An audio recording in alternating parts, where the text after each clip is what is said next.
Maayong gabi sa inyong tanan! Maayong gabi! Magandang gabi sa inyong lahat!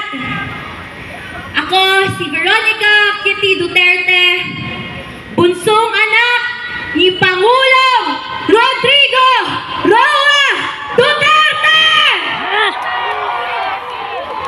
Duterte!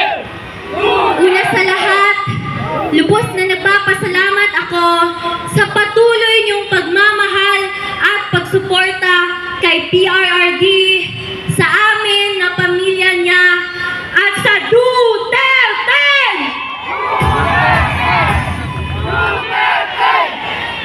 I believe it speaks volumes on his strategic approach to trust these public servants to be the next leaders of the Philippines.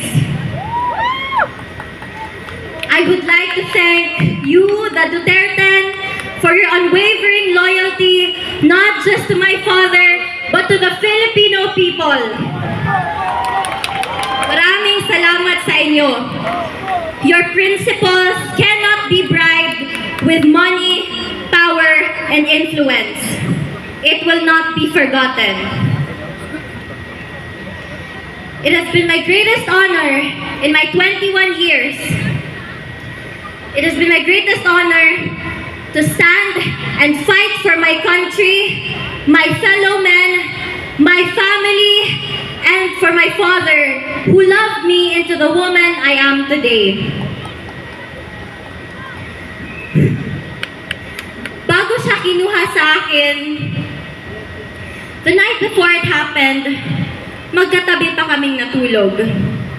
I asked him, "Dada, what's gonna happen to you?"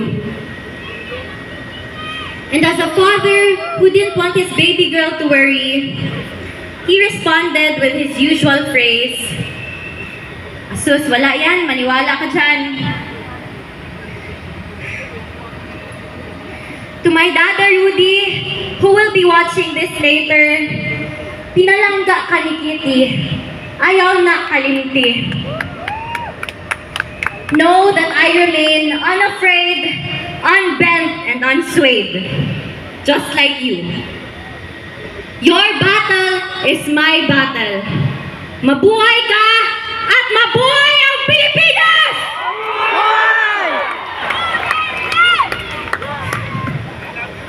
Muli kong iabot ang personal na mensahe ni Tatay Digong para sa bawat Pilipino.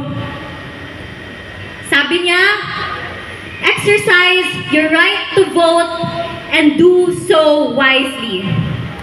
My warmest greetings of love to every Filipino.